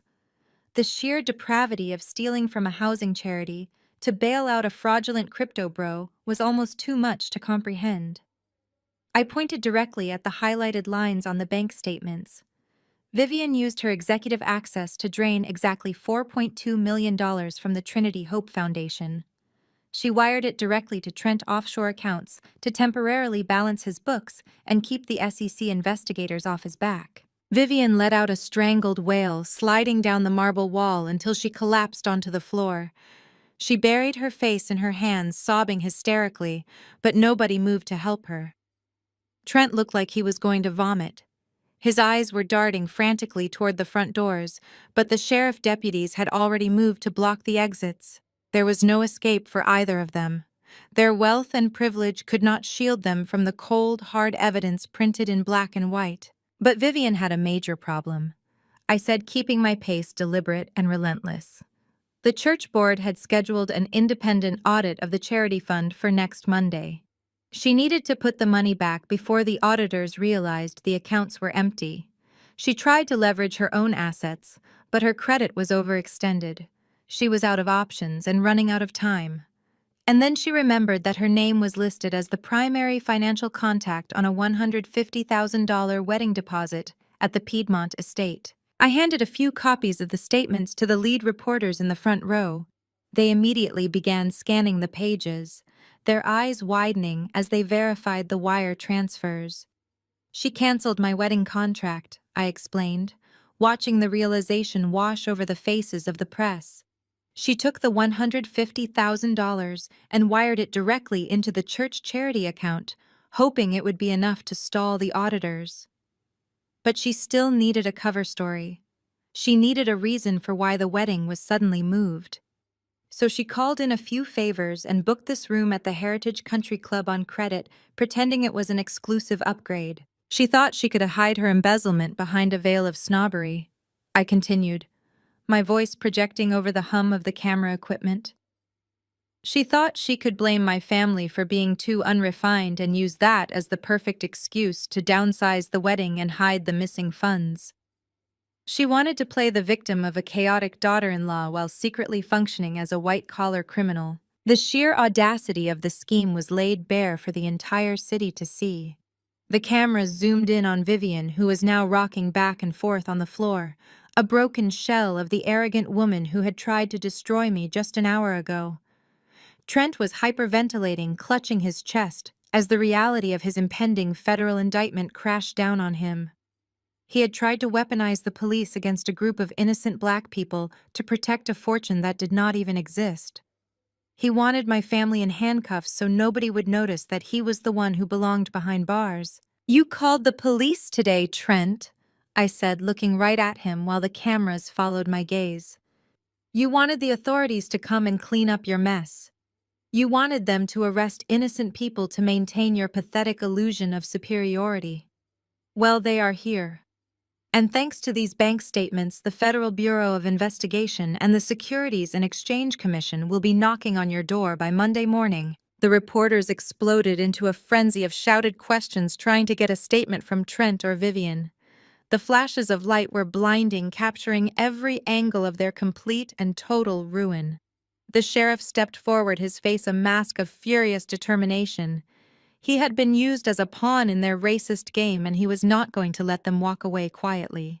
He instructed his deputies to secure the lobby, telling Trent that he was being detained for questioning regarding the fraudulent emergency call and the financial documents I had just provided to the press. I stood in the center of the chaos, feeling a profound sense of closure. The crisis had been managed. The narrative was permanently set. I had taken the worst day of my life and turned it into a masterclass of absolute justice. My family, the people they had tried to lock out and erase, were standing tall and vindicated, while the so-called elite were crumbling in the dirt. I turned away from the cameras and the screaming reporters, knowing that my work here was finally done. The lobby of the Heritage Country Club was completely unrecognizable from the quiet, sophisticated space it had been just an hour earlier. The reporters were shouting over each other, thrusting microphones toward Vivian, who was still curled on the marble floor, and Trent, who was now physically backed into a corner by the sheriff deputies. The bright camera flashes strobed relentlessly, capturing the total annihilation of their public image. The remaining 50 elite guests who had lingered to watch my supposed arrest were now stampeding toward the coat check and the side exits. They held their hands over their faces, using their expensive suit jackets and designer scarves as shields against the blinding camera lights. Their loyalty to Vivian was non-existent. The only thing they cared about was ensuring their own faces did not end up on the evening news associated with an embezzlement scandal and a federal fraud investigation. They pushed and shoved their way out the door, leaving their former friends completely abandoned. Trent was breathing heavily, his expensive suit disheveled. He tried to push past a deputy, his voice cracking with a mixture of rage and terror. "You cannot hold me here," he demanded, looking wildly at the sheriff. "I want my lawyer. You have no jurisdiction over federal financial matters. I know my rights." The sheriff stepped forward, his expression stoic and unyielding. He pulled a pair of heavy steel handcuffs from his belt. "You are right, Mr. Sterling," the sheriff said calmly. "I do not handle securities fraud, but I do handle filing false police reports and misusing emergency services. You are being detained while we contact federal authorities regarding the documents Mrs. Hayes just provided. Turn around and put your hands behind your back." Trent's eyes widened in sheer panic. He looked toward Elijah, hoping the powerful patriarch would step in and use his influence to save him. But Elijah was currently putting on a performance of his own. Realizing the sheer magnitude of the public disaster, Elijah suddenly clutched his chest, his face contorting in exaggerated agony. He let out a loud, dramatic groan and slumped against the mahogany bar, sliding down to the floor. "My heart!" he gasped loudly, ensuring the nearest cameras could hear him. "I cannot breathe! Call an ambulance!" It was a pathetic, transparent attempt to deflect media attention away from the criminal allegations and paint himself as a victim of sudden medical distress. I stood completely still, watching the chaotic theater unfold. My crisis management training kept my expression neutral, but inside, I felt a profound sense of vindication. They had tried to strip me of my dignity, and now they were the ones rolling on the floor begging for mercy. The reporters barely gave Elijah a second glance, recognizing the fake heart attack for exactly what it was, a desperate diversion tactic. They kept their lenses trained on Trent as the sheriff secured the handcuffs around his wrists with a loud metallic click. That was when Julian finally broke. He had been standing frozen near the floral arrangement, watching his entire life disintegrate piece by piece. He had lost his job at the prestigious law firm. His brother-in-law was in handcuffs. His mother was exposed as a thief and a fraud. And the woman he had treated like a disposable accessory was the one holding the match that burned it all down. Julian stumbled forward, his face pale and streaked with sweat. He did not care about the cameras anymore. He did not care about his carefully curated aesthetic or his desperate need to appear superior. He collapsed right in front of me, dropping heavily to his knees on the cold marble floor. "Gabby, please," he sobbed, his voice raw and broken. "Please make it stop. Tell them to turn the cameras off. I am begging you. You proved your point. You destroyed us. Just please tell them to leave." He reached out, grabbing the hem of my custom Vera Wang gown, his hands shaking violently. He looked up at me with eyes full of pathetic, desperate terror. I looked down at the man who was supposed to be my husband. The man who had stood by silently while his family mocked my roots. The man who had told me to stop acting like I was from the projects. He was kneeling at my feet, begging for the very mercy he had refused to show me just 30 minutes ago. I did not feel angry anymore. The rage had burned itself out, leaving behind a cold, absolute clarity. I gently but firmly pulled the silk fabric of my dress out of his grasping hands. "I did not destroy you, Julian," I said, my voice quiet but carrying enough weight to slice through the chaotic noise of the room. "Your mother destroyed you when she stole from a charity to fund your arrogant lifestyle. Trent destroyed you when he tried to weaponize the police against innocent people.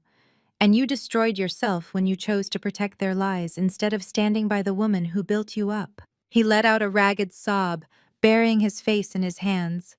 I did not know he choked out tears spilling through his fingers. "I swear I did not know about the stolen money or the hedge fund. Mother just said she upgraded the venue." "I was stupid, Gabby. I was so stupid. Please, you have to believe me." I looked at him, feeling a deep sense of finality. "It does not matter what you knew, Julian," I replied, stepping back so there was a clear physical distance between us. "What matters is what you did when you thought I was powerless. You thought I was just a girl from the West End who would quietly accept being locked out of her own life. You forgot that I am the one who writes the narrative." The camera flashes continued to pop, capturing the image of the ruined golden boy kneeling before the woman he had tried to erase. The sheriff deputies were actively escorting a handcuffed Trent out the front doors, pushing past the throng of shouting reporters. Vivian was still huddled on the floor, entirely broken. The collapse of their toxic empire was absolute. There were no lawyers or PR spin doctors who could save them from the reality they had created for themselves. The truth was out, and the consequences were unfolding in real time on live television. The final act of this tragedy was drawing to a close, and I was ready to drop the curtain. I looked down at Julian for the very last time. He was still kneeling on the cold marble floor, his shoulders shaking as he wept for the sudden violent loss of his privileged life.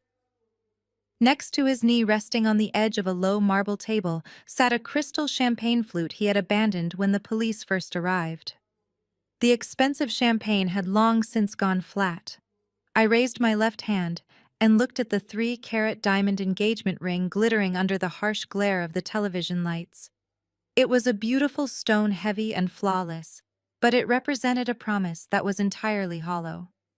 It was a symbol of the cage they had tried to lock me in. Slowly, I slid the heavy platinum band off my finger. Julian looked up, his eyes wide and pleading, silently begging me not to do it. He reached out a trembling hand, but he did not dare touch me. I held the ring directly over his abandoned glass and let it fall.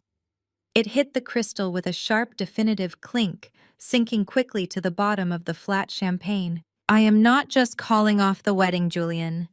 I said, my voice completely devoid of the warmth he had spent years taking for granted. I am firing your whole family. I turned my back on him without waiting for a response. I did not need to hear another pathetic apology or another cowardly excuse. I looked at my Uncle Charles, my sister, and the 240 people who had stood by me with unwavering grace through the most chaotic hour of my life. Let us go celebrate, I told them, a genuine smile finally breaking across my face. We walked out of that country club lobby as a united, beautiful front. The reporters parted for us, their cameras capturing the powerful image of a black family walking away from a shattered institution of white arrogance. We stepped out into the cool evening air, leaving the screaming, the handcuffs, and the flashing police sirens entirely behind us. The fleet of luxury charter buses was waiting right where we left them, their heavy diesel engines idling smoothly in the crisp autumn night. We did not drive back to the West End. Instead, the caravan of buses navigated through the glowing streets of downtown Atlanta, pulling up to the glittering grand entrance of the St. Regis Hotel. Earlier that morning, when I first discovered Vivian had locked me out of the Piedmont estate, I made one phone call to a billionaire tech CEO whose company I had saved from a massive data breach scandal the previous year. He owed me a monumental favor, and he delivered beyond my wildest expectations. He had rented out the entire rooftop penthouse of the hotel, completely covering the cost of top-tier catering, a live jazz band, and a premium open bar. It was no longer a wedding reception. It was an independence party. Walking onto that rooftop overlooking the breathtaking Atlanta skyline, surrounded by the people who genuinely loved and respected me, I felt a massive weight lift off my chest. The air up there felt incredibly clean. My aunts kicked off their heels and danced on the polished wood floor. My cousins toasted to my freedom with top-shelf liquor. The food was incredible, the music was vibrant, and there was absolutely no one in that room who thought we did not belong. We owned the night. It has been over a year since that day, and the dust has finally settled. The justice system moved surprisingly fast when the crimes were broadcast in high definition on live television. Trent was convicted of wire fraud and embezzlement. He is currently serving a 10-year sentence in a federal penitentiary, and Vanessa filed for divorce the exact moment his offshore assets were frozen. Vivian barely avoided jail time by liquidating absolutely everything she owned, including her primary residence, to pay back the church charity. But the social execution was absolute and permanent. She was permanently banned from the Heritage Country Club, excommunicated from her church, and entirely shunned by the Atlanta elite she had sacrificed her soul to impress. She now lives in a tiny rented apartment far outside the city limits, too ashamed to ever show her face in public. As for Julian, his legal career never recovered. No corporate law firm would ever touch an associate who lied on his state bar application and was publicly tied to a massive financial fraud scandal. The last I heard, he was working as an overworked, underpaid public defender in a rundown office 3 counties over, struggling to pay his own rent without his mother money to fall back on. He finally got the life of hard work he always thought he was too good for. They tried to lock me out because they thought I was desperate for a seat at their table. They thought my love for Julian would make me swallow my pride and abandon my roots. But they forgot that when you build your life with your own 2 hands, you do not need permission to sit down. You just build a bigger table. I spent 2 years trying to shrink myself to fit into a family that was violently committed to misunderstanding me. I thought my professional success and my financial stability would eventually earn their respect. But true respect is not something you should ever have to buy or negotiate for. If someone requires you to abandon your history, your family, or your dignity just to be loved by them, then they do not love you at all.